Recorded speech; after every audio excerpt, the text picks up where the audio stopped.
Ladies and gentlemen, welcome to another episode of the Hitting the Crew podcast. It's your host, Jeremy Brenner, and today we've got a very, very, very special guest on the podcast today. It's Miss Julia Gardiner. Julia, how are you this fine afternoon? I'm good. I'm a little nervous. I don't do a lot of stuff that isn't behind the scenes here, so this is new for me for sure. Well, you do a lot I'm behind the excited. scenes. This is not necessarily behind the scenes, but you No, do a I'm lot saying behind the I am scenes. usually behind the scenes. Usually behind the scenes. This is not. This is new for me. Yes. So welcome to the show. I promise I don't bite. I know that you know that, but yeah. So but this is all about you, Julia. So this is the subject you are an expert about, and it gives you an opportunity to kind of share a little bit about yourself today. So usually where I like to start with these is I like to start with, where are you from and how did you grow up? You know, how many siblings did you have? Where in that sibling, were you the oldest? Were you the middle child? Were you the youngest child? How did you grow up? So I was born in Boston, Massachusetts. Shout out Boston. I grew up in a small town a little bit outside of Boston with my mom and my dad, and I have one little brother. He's like 3 years younger than me. Shout out little brother. He's bigger than me now, but growing up, he was, my little brother. Yes. I was in Massachusetts until I was like 9 years old, and then my parents got divorced, and I moved to Florida with my mom and my brother. Mm-hmm. So I've been in Orlando since I was like really 10. Yeah. And, that's been big. I grew up far away from my dad, and I've always considered Massachusetts home. Mm-hmm. Up until more recently, while I've like got comfortable with being able to call Florida home. Yeah. But, growing up it was always like, okay, my dad is at home and my mom and my brother and I are just kind of hanging out in Florida, but we live here, Yeah. And that's a very difficult time, I guess, for you because you have enough memories of home to call it as such, but and really that's about half your life that you've spent here. So it's I think you can call it both. It's weird. And it's different for everyone, obviously. But what? So what do you think is the biggest difference between living in Massachusetts versus living in Florida, other than let's just say the weather, because I figure that's an easy answer. But what's the biggest difference between living in Massachusetts versus living in Florida? I think I can't speak obviously for all of Florida, but definitely growing up in Orlando, where it's like, big city with a lot of people from a whole lot of walks of life, it was very different than growing up in a small town where everyone looks like me, and I, went to school with the same people for since I was born, and it's like my friends from elementary school before I left spent through high school together, they were like, you never met anyone else. It was always the same group of, people in this town of like 30,000 people. And then Orlando is like, I remember leaving 5th grade and knowing that a lot of the people that I had spent like the last 2 years with when I was in Orlando that I wouldn't see again until high school or maybe never again. And I was like, when I was a kid, that's not something that would have ever had to cross my mind. And here I was like, oh my God, there's like a million people around me and I don't know any of them. Mm-hmm.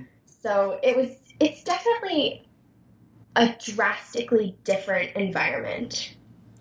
Do you prefer the small town, or do you prefer the larger city? I don't really know. I definitely know that this, like, living in Orlando, like, the people here and the environment and just everything has opened me up a lot. And Mm-hmm.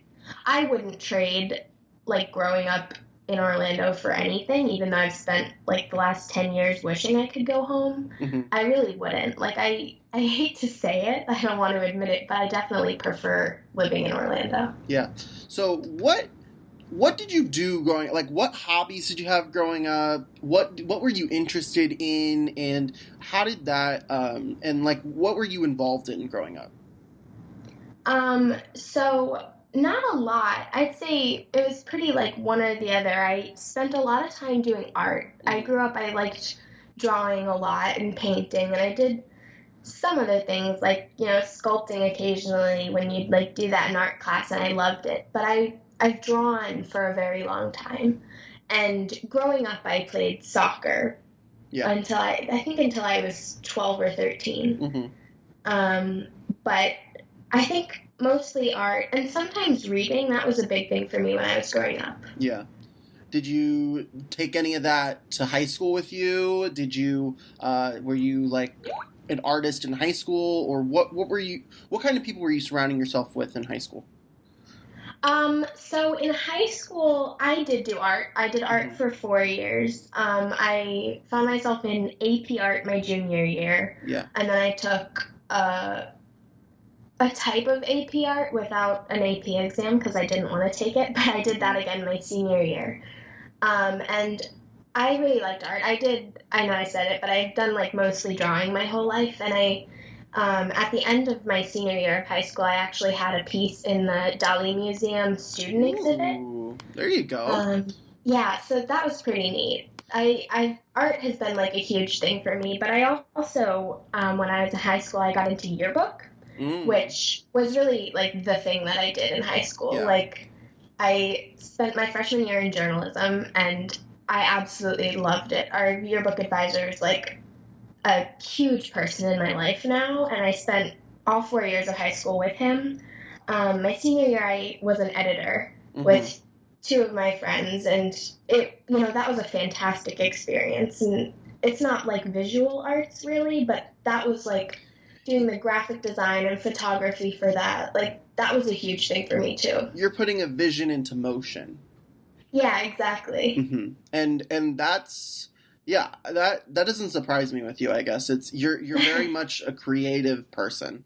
But what is there something that like a favorite art piece that you've made, or something that you like your specialty, if you will? Oh, interesting.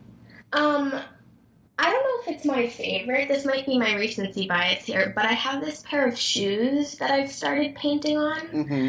and there's 4 panels, one on each side of your foot, and I've only done one of them, but one of the side panels of the shoes, I did like a really small, really detailed painting of Julian Edelman's catch versus the Mm. Falcons, Ooh. um, and it's not that good, but it's so detailed, and I've spent I so want to much see time it. on it that I love it. I want to see it though, because Oh, I will show it's you. probably a lot better than you're giving yourself credit for. I believe.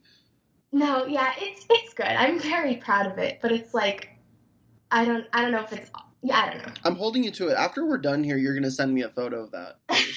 I will for sure. For sure. And then yeah. So hitting the field is a sports entity, so we are going to dive into sports a little bit. Um, I know you to be a big Boston sports fan. Yes. So how did that really get started for you? Was it very young, or was it something that you kind of gained as you moved on in life? A little bit of both actually. Mm-hmm. So I'd say, I mean, I grew up in Massachusetts, Right. and it's really hard to grow up in Massachusetts and not grow up in a Boston sports family. Mm-hmm. Like, my family has both of my parents were from Massachusetts, like 2 towns over from the town I grew up in. Mm-hmm.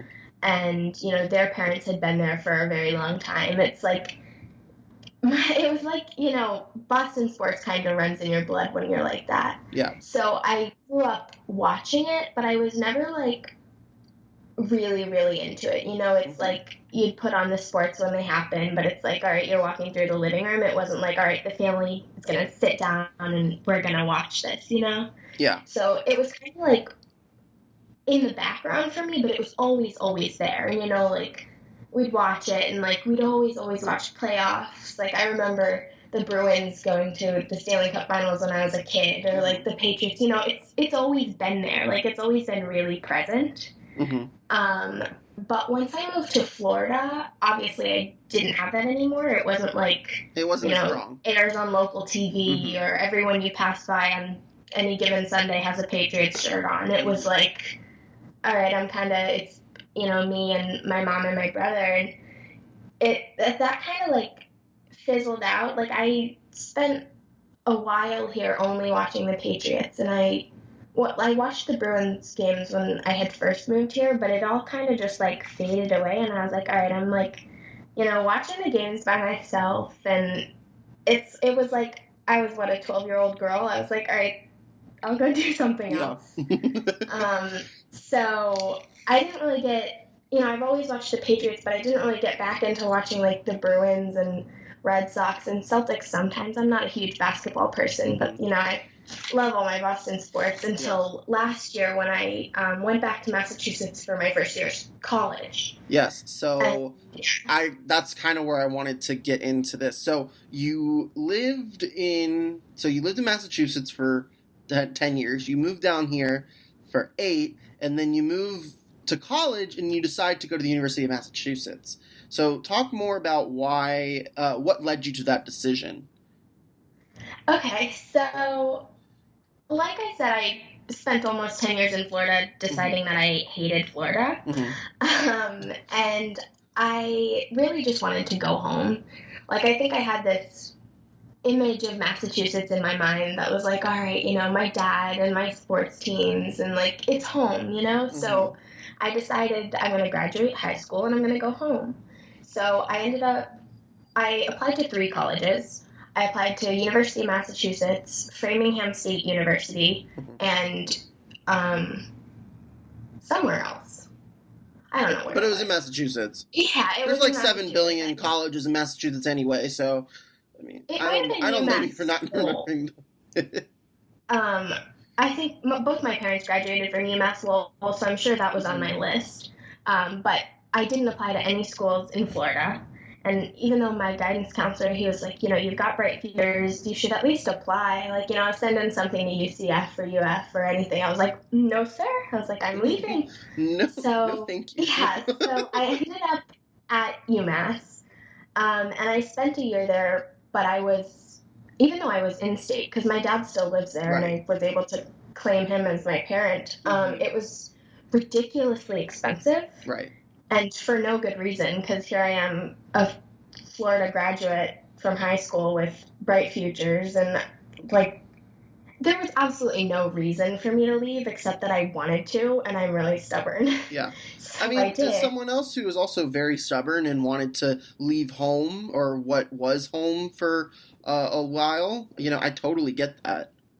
Yeah, so I spent a year at UMass, and it was a rough year for me. I'm not big on adjusting, and so, moving 2 hours away from my dad and a plane ride away from my mom, it was rough to, like, be out there by myself. I didn't know anybody. It was very different, but the one thing that I had there, again, was Boston sports. So, like, I would go to the common room in my dorm when I moved there, and the games would just be on. So it's like, all right, I'd hang out in the basement of my dorm and just watch the games while I'm doing my homework. And that's how I would meet people. And it ended up being a fantastic year to show up there. The Red Sox won the World Series, and then the Patriots won the Super Bowl. And it was just really lucky. Where were you? Were you in the common room when that happened? Can you describe more about what that experience was like, watching your team win with a bunch of, I guess, friends of yours? Yeah, absolutely. So the Super Bowl is my best example. I lived in the dorms that semester. I actually ended up moving into the second semester. So the second semester when the Super Bowl was on, I was in new dorms in the place that people would riot if we won. And as the game went on in the common room, more and more people started to gather because it's like, all right, we're going to win this. Yeah. And it ended up being about 150 of us crammed into this small room at the end of the game with, I think it was counting down from like 6 seconds left, and we were like, should we go? Because there was no chance, And then at the end of it, everyone just ran. And the entire building and every building just like went out into the pavement and just started jumping and yelling. And, you know, it was just so much fun to be surrounded by, like, I don't think there was anybody that wasn't wearing a Brady jersey out there. Yeah. And I just, like, I was looking around and I was like, wow. I was like, these are my people. Yeah. It was just, that was a lot of fun to, like, be there for, like, such a huge thing, you know? I don't know. I don't really know how to explain it. It's just, like, that's a huge community binding thing there. Yes. And to have everybody there that's celebrating this, you know, this thing that happened and has happened, but I'd never been there for it like that. Mm-hmm. So that was cool. Yeah, that's the thing is sports bring people together, and that's something that, you know, like when Houston won their World Series, and, you know, we can talk about how many asterisks they deserve or how many that's not what this is about. But anyway, but when I watched it at home, and me being a Houston person, you know, I watched it here in Orlando, and none of my friends, none of my roommates cared or anything. Like, they had their other teams that were eliminated beforehand, and my team was just happened to be the last one standing. And it was exciting for it to be, like, for me, but I couldn't imagine how much more exciting it would have been if I were home. Like, the first thing I did was call my dad, and it brought up a lot of memories that, like, of going to games with him when I was a kid, and just going to games now. But I didn't get to celebrate that with really anybody else. I mean, my roommate, I guess one of my roommates, maybe not the other two, but one of my roommates was happy for me. But I mean, that's not the same thing as celebrating something together. So that, like, I think the closest thing I remember to that was my freshman year at UCF was when the Cubs won the World Series, and we had a lot of people from Chicago in our dorm. So when Chicago won the World Series, because I lived in out-of-state dorms, but when Chicago won the World Series, everyone, like, it was a pretty fun night. It was like one of the most memorable nights that I have being a freshman. So that's why I brought it up. That's why I asked you about it, because I was like, man, if that's how I felt for another team for during my freshman year, I can't imagine what it'd be like for, you know, her actual team, you know, and with everyone else's team. I'm sure that's a moment that you're going to live with and you're going to remember for a very long time. Oh yeah, it was definitely special. And to have that be what I came home to, like, it wasn't like I was just there for it. It's like, that's the year that I got to spend living at home, you know? Did you go to the parade? Yes. Yeah, I called my dad and I was like, so they're coming home on Tuesday. Are we going to go? Yeah. Which was an ordeal, because I think he was like an hour and 45 minutes away, but I didn't have a car. I would have either had to take a bus or have him come pick me up. So he did. He came and picked me up, and I slept at his house the night before, and then we went into Boston in the morning. We took the train, and that was oh my gosh, it was so exciting. Yeah. Because we never went to the parades when I was a kid, and they happened when I was a kid. It's just like, all right, that's not something you bring a little kid to. Yeah, it's like, here's my child. Yeah. So it was really special to be able to, like, you know, this was a game that I watched from home, and then it's a game that I got to celebrate from home, and I got to go to the parade with my dad. It was honestly one of my probably favorite experiences. Yeah. How was it like sharing it with your dad? It was really nice. So I had a rough relationship with my dad growing up. Mm-hmm. Like, when my parents divorced, it, you know, like, I knew it was going to happen, and I wanted it to happen, because it was hard living at home. Like, my parents would fight, and I really never felt like my dad was very nice. And, you know, growing up, and I've been getting, like, progressively closer with my dad the last, like, really the entirety of the last 10 years has just been an upward slope.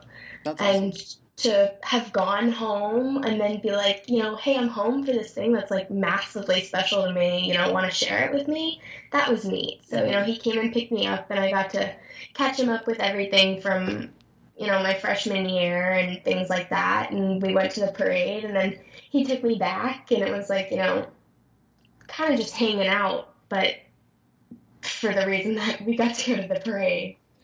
Yeah, I've met your dad. Actually, it's one of the few Oh, HTF yeah. parents I've actually met. It was at the Chipotle on University Boulevard. So, and he is, and I could tell when I met him that he was very proud of you, and that he was excited to be with you. So, shout out to Dad. Yeah, shout out to Dad. But okay, but you need to explain this to me. Um, your Avalanche obsession. Like, okay, Okay. like I know it exists, but I don't understand why. But this is the perfect platform for you to just talk as much as you want about the Avalanche. So I'm gonna give that to you. So go Oh, ahead and that's so explain funny. this. Okay. So, like I said, I stopped watching the Bruins when I moved to Florida. Right. And when I went back to UMass, their hockey team was incredible. It was, for the last 3 years, they had been, moving up. Mm-hmm. But I actually got to go there the year that they made it to the national championship. Great year. And part of that was actually, probably not part, it was most of that was due to Cale Makar. He was a sophomore defenseman. He was the 4th overall picked in the 2017 draft. Mm-hmm. Absolutely unbelievable. I don't think I've ever seen another athlete that stood out so much among everybody around him. Like, I remember watching him. They played in the Hockey East, I think it was the semifinals last year. They played Boston College in TD Garden. Mm-hmm. And they lost. The UMass lost 3-0. Mm-hmm. And it was really hard to watch. But looking down on them, and like you could always pick out Cale Makar. Mm-hmm. You're like, oh my God, there's that, boy whizzing down and trying his best to just pull his weight and everyone else's. It's just incredible. Yeah. But the day after the national championship, from Buffalo, New York, Cale Makar signed with the Avs. And the night after that, he made his NHL debut in the playoffs with the Avs. Mm-hmm. And I think just having him be the player that really got to bring hockey back to life for me, I was like, okay, I'm, gonna watch him. And he ended up, the night he made his NHL debut, in his first shot on his first shift, he made his first goal. Mm-hmm. And it's like, that wasn't college anymore. Like, that wasn't watching him stand out among his team in Boston College. It wasn't like that. It was, he's in the NHL. Mm-hmm. And not only in the NHL, but he's in the NHL playoffs. And, here he was like, hey, this is me, and I'm still really good. And so, like, I think that was just a thing for me that was like, I realized that not watching hockey for like the last, what was probably 5 or 6 years, like at all, I was like, wow, I have really been missing out. And it was just so exciting and, new but old. And so watching him be like, not just a player that I got to watch in college, but one of the top players in college and the player that really brought hockey back to life for me. I was like, the Avs, I just kind of adopted them as my team because I spent so much time watching them and watching their content because I love Cale Makar. Yeah. No, that's, I'm not going to pretend like I know a whole lot about hockey, especially given that I'm from the South and I'm from the biggest city without a professional hockey team in the United States, from Houston, and Orlando has the Solar Bears, but it's not a professional team. Shout out to the Solar Bears, but I haven't gotten to click with the Solar Bears as much as I would have hoped. But basically, how it works in college is, or in hockey, is you draft players, but you draft their rights. Well, that's how it is in every sport, but in the NHL, you can draft someone and then they can go to college. Mm-hmm. And so that's, I guess, the case of Cale Makar is he was drafted 2017, and then he played his 2 years at UMass, right? and then Mm-hmm. as soon as he left UMass, he was on. He was going to play in the NHL playoffs. So it's a very interesting trajectory, I guess, but a great story that you have Yeah. with that, and that makes a lot more sense in my head now. Yeah, that was special too. I think I just really got lucky going back to Massachusetts at the time I did. I'm guessing But it was because of you. That's why Boston was so strong that year. I did say that. Mm-hmm. And they haven't won a championship since. I know. I was thinking, when the Red Sox won, that's the first team I came back to that did anything. And I was like, oh my gosh, look at this. They really said welcome back. Yeah. And then the Pats won, and I was like, wait a minute, this is no longer a coincidence. I was like, I did this. And now Tom Brady's coming to Florida too, so oh my god, he's coming to follow you. That's what it is. Yeah, I hate to say it, but that's why Tom Brady to signed Tampa Bay. with Tampa. It's because of you. You did that. But another Patriot that I want to bring up is Julian Edelman. You talked about how you made the shoes with him, but the first thing I think that I noticed about you when I saw you the first time was that you had a signature on your arm. And it turned out to be Julian Edelman's signature. And that is a real conversation starter. And it's gonna get you, a nice boy someday. I guarantee it. But explain the Julian Edelman tattoo, please. There's not a huge explanation. Why Julian Edelman? Why his signature? Why, when, that kind of thing? So, okay.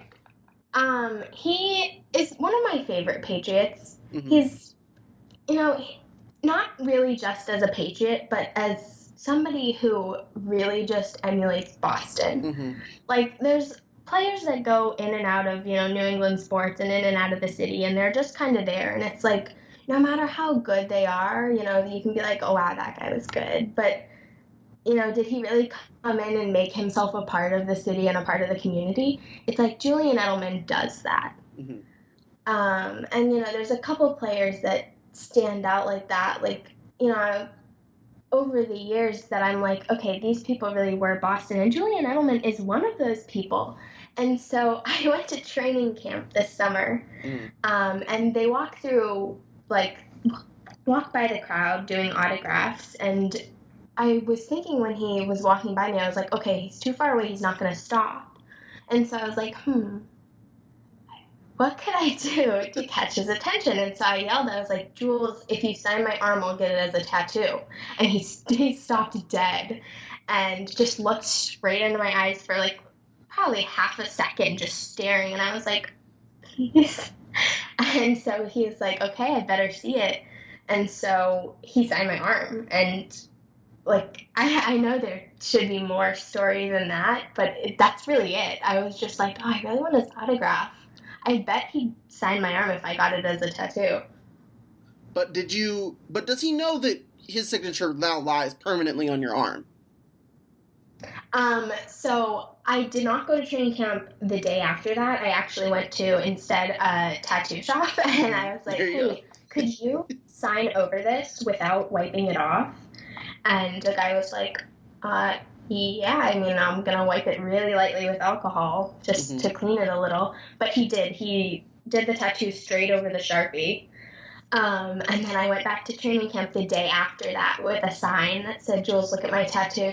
And there was a guy next to me that just was yelling about it for a minute. And Julian, he turned around, he did a double take, and then he just smiled. And they were in the middle of practice. So it wasn't a massive acknowledgement, but he was walking by and he did just smile. And I was like, oh, he saw it. He did. He did see it. And he knows now that his signature is forever engraved onto Julia Gardiner's arm. Beautiful. Beautiful, amazing. Yes. Yeah. So we've talked a lot of Boston. Okay. Let's what's your favorite Boston food? Oh, this is really, really basic, but New England clam chowder. Okay. Oh my god, the best. Mm-hmm. I asked because Boston is a very different, it's own unique food town. So that's why I asked. Yeah, there's a lot going on there. There's a lot of like Irish roots, and Mm-hmm. so there's a lot of food like that comes from pubs like that. That's Mm-hmm. very Boston-esque. But clam chowder takes the cake. That's gonna be my favorite thing every time. Fair enough. All right, I'm gonna play a quick game with you now. So now that we've brought this up, so it's a rapid fire game. I'm gonna ask you what your favorite thing is, and you're just gonna have to answer really quickly. You may have to give an explanation. You may not be. That's just how I roll on the Hitting the Group. Okay. All right. So favorite color, Blue. favorite animal. A cat. Okay. Favorite number. 7. Why 7? No particular reason. It just, it's the number that comes to mind. And I think it's the number that I have always defaulted to when people ask me my favorite number. So not that it holds any significance at all, but it's the number that, comes to my mind first. All right.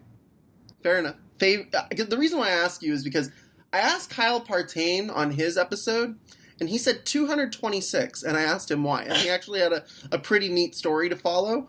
You can go and check out his episode of Hitting the Crew if you want to learn the rest of the story. I'm not going to spoil it now. I'm going to make you go and listen to the rest of the Hitting the Crew podcast. But I don't know. Sometimes numbers have double, like super meaning. Sometimes they don't. But we'll see. Maybe 7 will pop up in your mind. Maybe. Maybe it will lead the path for something in your future. Favorite. I could always, there's some numbers that do hold significance. Like, I wouldn't necessarily call them my favorite, but if I had to pick a number, 8 maybe. Mm-hmm. 8. That is Cale Makar's number as an Avalanche player. So I'd say, if I had to pick a number that, was my favorite, because it actually was my favorite, maybe 8. Mm-hmm. Okay. But 7 is just, that's my number. All right, 7.5 average. Okay. Favorite vacation spot? Boston. Okay. Or Massachusetts, I guess, in general. Not necessarily the city, but just, it's always been, I would go home on vacations. So it's like, all right, it's summer vacation. Let's go on a vacation to my dad's house. Yeah. So Massachusetts. Favorite thing to do in quarantine? Oh, God. I don't know. I feel like I haven't been doing much, which is an awful answer. Well, but it's your answer, so it's a good answer. Yeah, there we go. Favorite thing at UCF? Probably the people. Okay.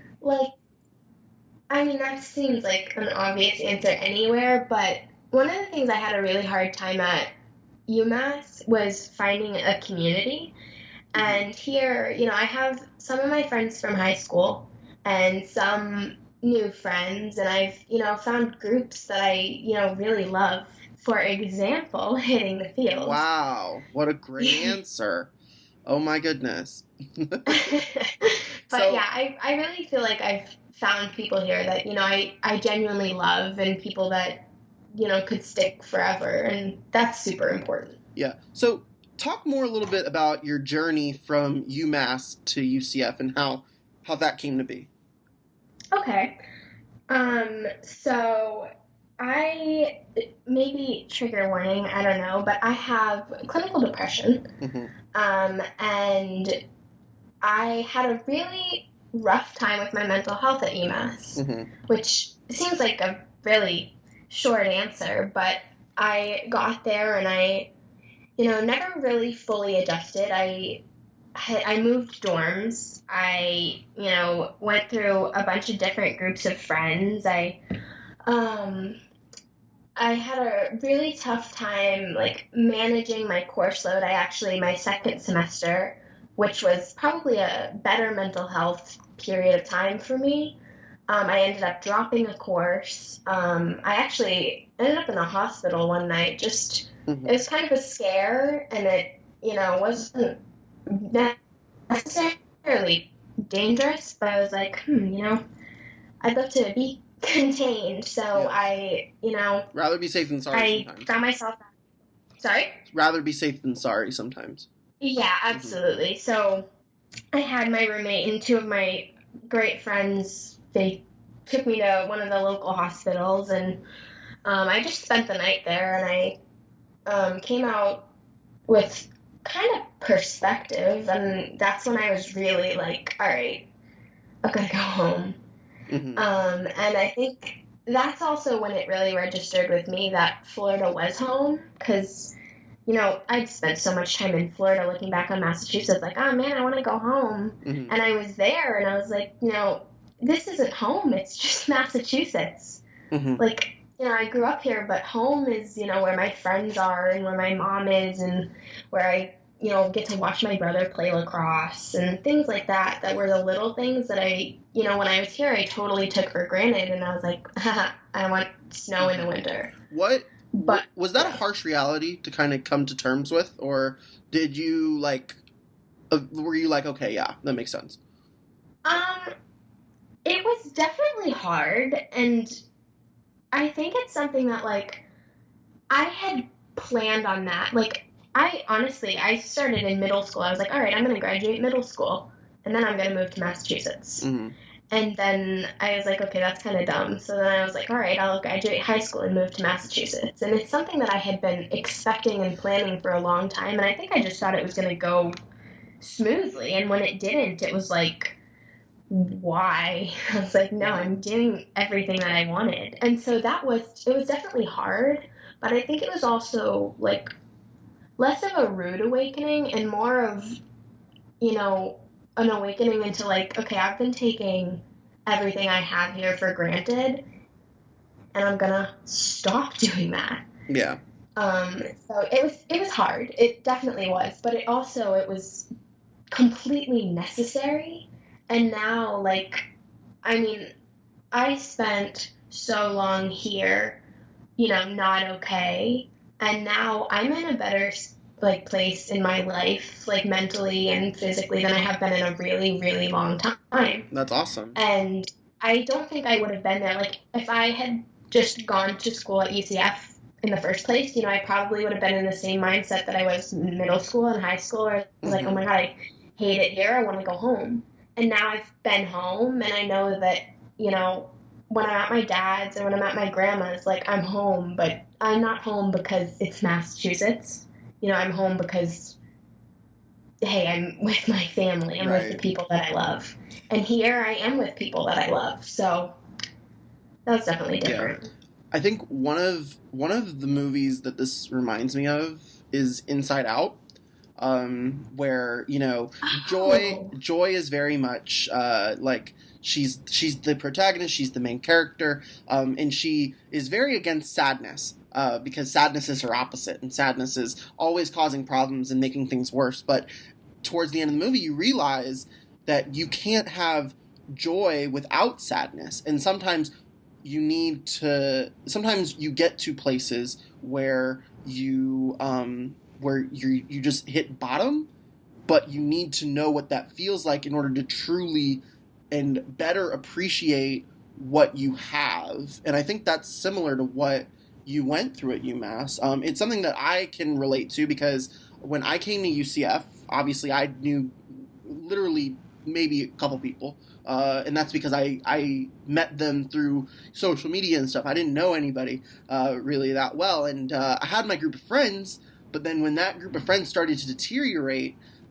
is when I really felt lost. And I didn't know if I was going to be at UCF for much longer, and I just didn't know if it was right for me. But when I joined Hitting the Field, then it started to click, and it was like, okay, like I found my herd, my crew, my squad, and my Florida family. So I totally relate to you with that. I'm sorry that you had to go through the struggles that you did, but I'm so glad that that you're here, and that we got to be with each other at UCF. But why UCF? So you come from UMass to UCF, but like, why UCF over any other school in the Florida area?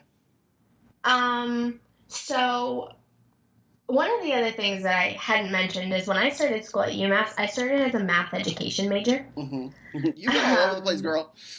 so yeah, I started as a math education major, and when I moved to UCF, what I was considering was sports journalism. Mm-hmm. Because, like I said, in high school I did yearbook, and at the end of high school I did sports photography, which was mostly just for fun. Mm-hmm. But like I took photos of water polo. I went to almost every game because I was dating one of the boys on the team, but I took pictures at almost every game I went to because, like, even when they were home, I was like, I mean, I might as well. And that was something that I absolutely adored. Mm-hmm. Like being on the sidelines, but also completely in the background and taking pictures of other people. So I was like, all right, I want to do that. And I was like, sports journalism or journalism would be a really good background to have to do that. Mm-hmm. And so I, was looking at schools and looking at their programs, and I figured, UCF journalism, the Nicholson School was amazing, and I was like, all right, I'll, enroll in that. And I think one of the other major factors was my friends from high school go to UCF. Mm-hmm. Like the friend group that I had in high school, most of them are actually at UCF. So I was like, it's a 25-minute drive from my mom.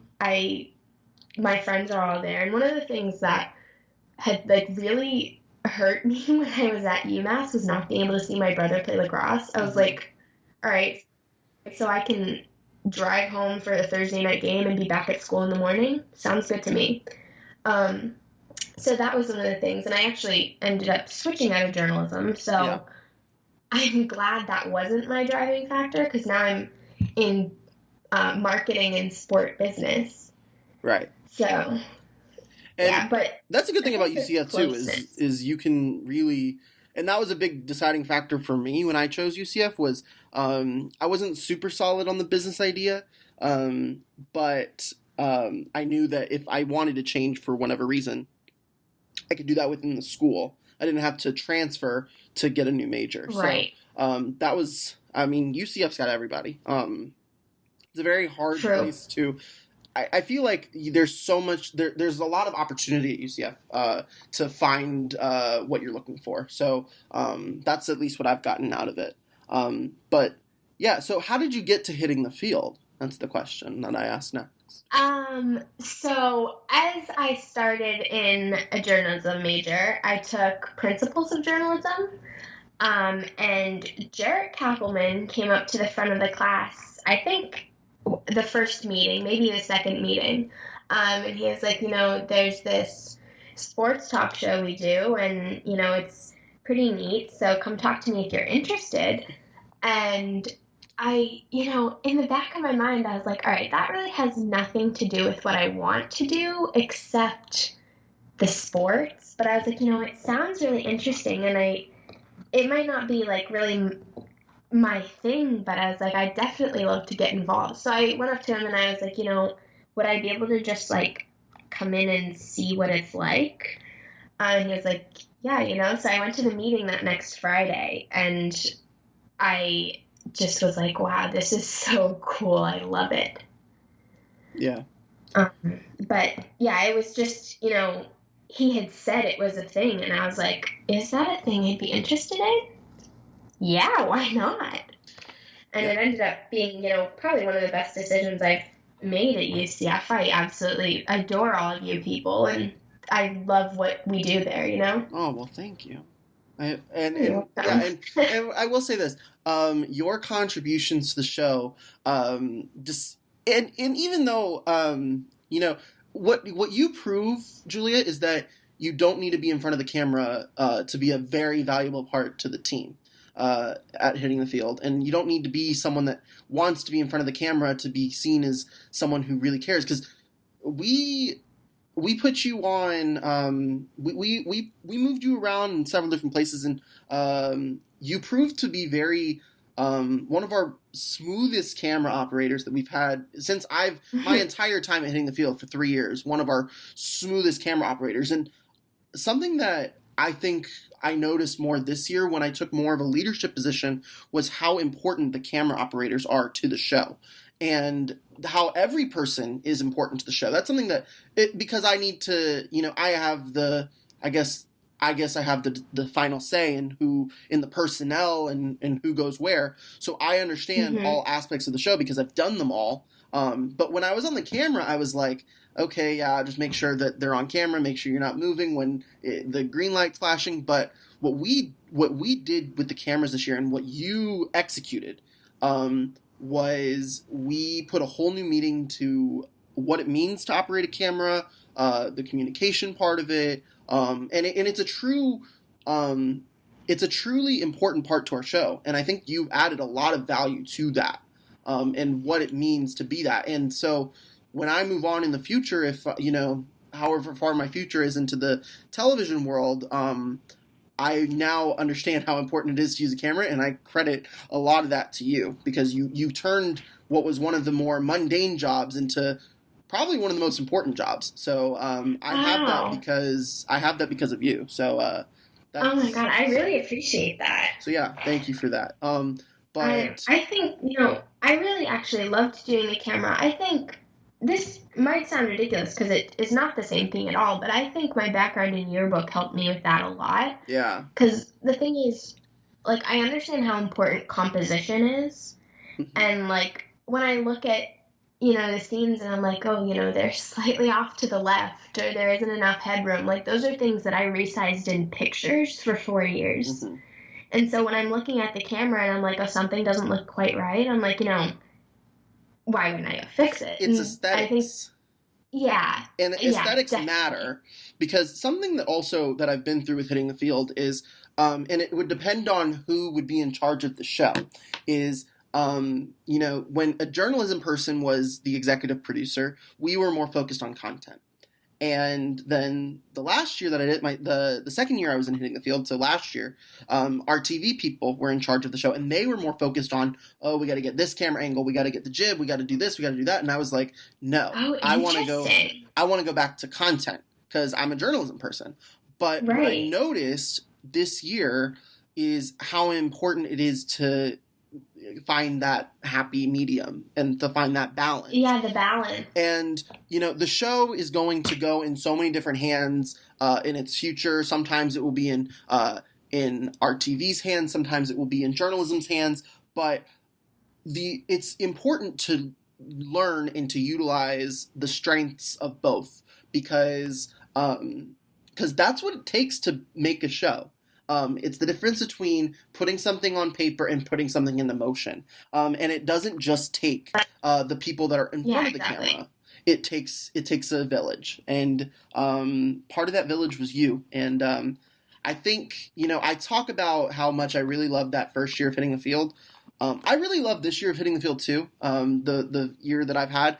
And one of those reasons was you. When I first met you, I saw the tattoo and I was like, okay, like, come on, like Boston girl, like, ugh. But what I then learned is, how much of a team player you are, which I really appreciated. You can never have too many team players on a team. So, and you were definitely one of them. And you put others in front of yourself a lot.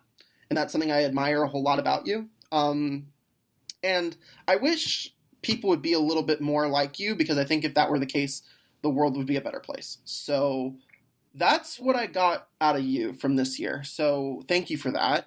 I'm so glad that although the year was cut short and although the year was, brief, it feels like it happened in an instant, that we were able to cross paths. And I know that in the future you're going to do big things, and I can't wait to see what you're going to do with it. Oh, the first thing I remember about you, when I came to that first meeting on a Friday, you said to me, you were like, we're a family here, and you're a part of this family now. And that, I have a terrible memory. I don't remember a lot of things, let alone first impressions of people. But that stuck with me in a way that I don't know if anything else has. I was like, wow, like first of all, just the community here and the people here, but like you especially, I was like, I don't think I've ever felt so genuinely loved and accepted in an instant with people. And you really did that for me. And, as I, have spent more time in hitting the field, everybody's like that. There's not a lot of times, actually, I don't think there's any single time that I've walked into that room and, felt out of place and like I didn't have people that I loved and loved me, and that is incredible to come here and just find a community like that. Yeah. So I'm glad that I could be a valuable part of that team because it's something that, really means a lot to me. I love the show. I love watching it and, helping produce it and everything like that, That's awesome. I'm so glad that you're part of the Hitting the Field family. But before we sign off, I want to ask you one question. And I ask this to everybody. I ask this to everyone. So in life, we are given a family and we choose a family. And I want to ask you to name one person, and if it's too difficult for you, you can name both. I usually just say one just because it just makes sense in my head. But name one person from your given family, people that you were given at birth as your family, and someone that from your chosen family, that a friend that you consider part of your family that's been really influential in getting to where you are today. Okay. One person? If you want to say two, say two. If you want to say three, say three. This is your opportunity to put your family on a pedestal and to shout them out and thank them for what they've done to put you here. Okay. If I had to pick a single person, I would choose Anna. She is my chosen family.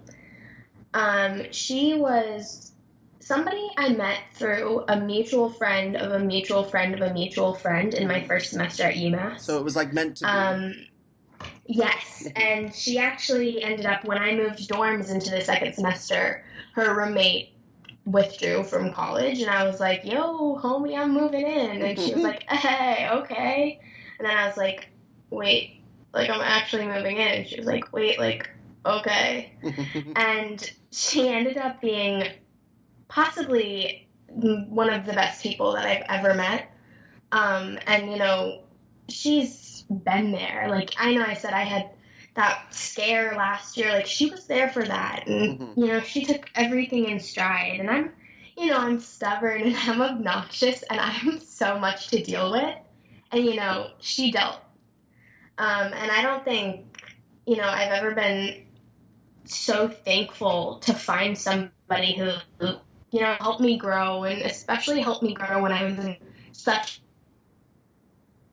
probably the worst point in my life. Like, Anna was there, and, she's so much like me, and she also, big Bruins person, and when I was getting back into hockey, we'd sit there and on our own computers, on our, beds 10 feet away from each other, we'd be watching streams together, but separately, and, social distancing before it was cool. She's my person. Yeah. Shout out Anna. Yeah, shout out Anna. And someone from your given family. That's my girl. I'd probably have to say my mom. Shout out Mom. I think, shout out Mom. I spent a lot of time, one of the things I didn't really talk about in here is my stepdad, which was a huge factor in me not liking Florida, actually. I spent probably 10 years of my life resenting him, I don't know if it was for replacing my dad or if I felt like, he replaced my mom's time, that she was supposed to give me or my brother. I don't really know.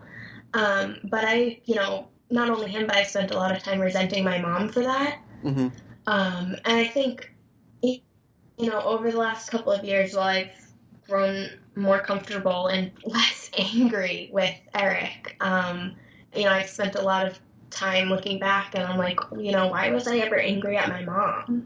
Sorry you loved somebody and sorry I was angry about it. And I think now, like, I go to her with everything, and especially like being able to have a home or a place to come home to, like through all this, where it's like, she welcomed me with open arms, and it was like, all right, I'm cooking for you and cleaning for you again, like whatever, and it's just like, my mom is really special, and I'm really thankful for her and for putting up with me while I spent all this time, like, in the back of my mind, like, why did you do this to me? Mm-hmm. So, my mom's just always there. Shout out, Mom. Yeah. That's awesome. Shout out, Mom. And I guess now that I have all this like background and all these wonderful stories from you, there's one more thing that I'm curious about, and this can go on for a little while if you want. But your brother's lacrosse, how important is that to you? Oh man, it's really important to me. I think it's something that like I don't even know how to explain it. It's just like I'm really proud of him, and he knows that. I like say it.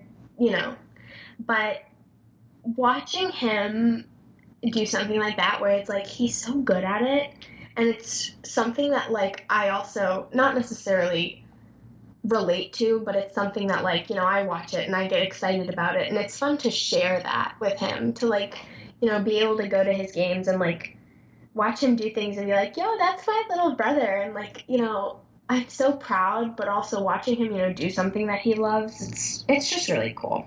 Yeah, that sounded special. That's why that's something that that's why I had to bring it up. Yeah, like missing out on that when I wasn't here, it was like, this is my brother's thing, and I don't get to see it. I'm like, I'm really proud of him from far away, but like having my mom be like, oh my god, yeah, he scored tonight, or like, 2 left-hand goals around his back. I'm like, oh my god, I miss those. That was hard. Yeah. And so to like, be here and to be able to like sit on the bleachers and be like, guys, look, that's my little brother. Yeah. Like, that's really special. That's awesome. And I guess one last question. The year is 2030. Where do you see Julia in 2030? Oh, God.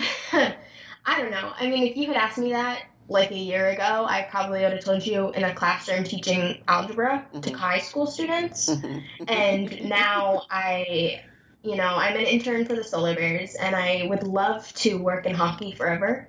Yeah. But, all things considered, a year ago today, I would have told you I want to teach algebra forever. So yeah. I couldn't really tell you. I think where I'm at right now, I would love to be a marketing executive for an NHL team.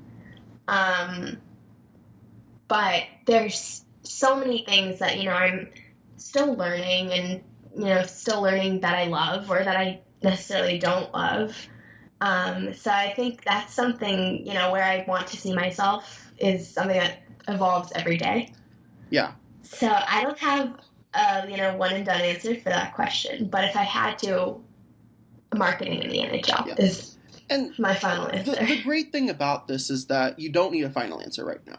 You're still very young. You're only in your second year of college.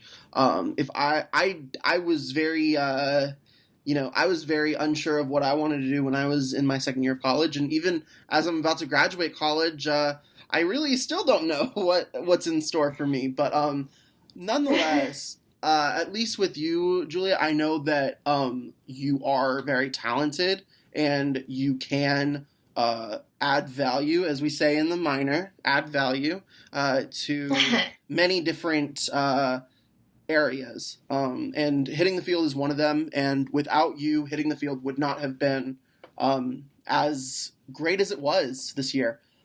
So I thank you so much for that. And I'm so glad that you're part of the HT fam. And I can't wait to see where the show goes with you and what you do in your future.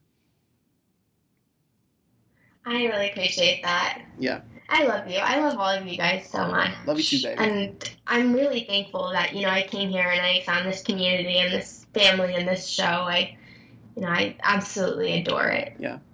It's crazy because we're sending off the seniors this week. But, when I was thinking about the Hitting the Crew podcast, you were probably one of the first people that I wanted to interview. So I'm so glad that we got to do it before at some point. And this is kind of on a whim. I texted you a couple hours ago, and you were right there. So I I'm know. glad that you said yes, because Yeah, this was one of I'm my favorite surprised at episodes, to be myself. honest. This is one of my favorite Um, episodes that I've done. I love that. I'm Yeah, glad because I knew I you'd be honestly great. had a lot of fun too. Uh, And I know you guys have been trying to get me on the show, like, just like do something, like, come on, you can do it. And, I hide. And so I figured this, like, you can't see me. I'm like not on camera. It's not that daunting. I was like, all right, you know what? I can do this one. And yeah. so here we are. Here we are, the end of this Hitting the Crew episode with Julia Gardiner. Thank you so much, Julia, again for taking part. And this is just a small part of the busiest week of the year for HTF. We saluted our seniors yesterday on the final main episode of the season, so go check that out on our YouTube channel. And we will continue to honor the seniors this week with our season finale of Might I Add, where Kyle Partain, Chris Wolf, and yours truly will reminisce over the greatest UCF sports memories during our time here at UCF. The last 4 years have probably been the best 4 years to be a UCF Knights fan, so that will be a lot of fun to dive deep into. And of course, it all comes to a conclusion on Thursday with our annual draft show, this year virtually, but nonetheless still bringing you all of the excitement and chaos from round one of the NFL draft. And of course, the Hitting the Field podcast does not stop either. We will have mock draft for you on Thursday morning to prep for the draft Thursday evening, and we will be chronicling the podcast or chronicling the draft through our podcast again on Friday, and then again on Monday, a recap of all of what happened over the weekend. A whole lot's going on, but just because the coronavirus stops the world doesn't mean it can stop HTF. So, Julia, thank you so much again, and until next time, we'll catch you on the flip side.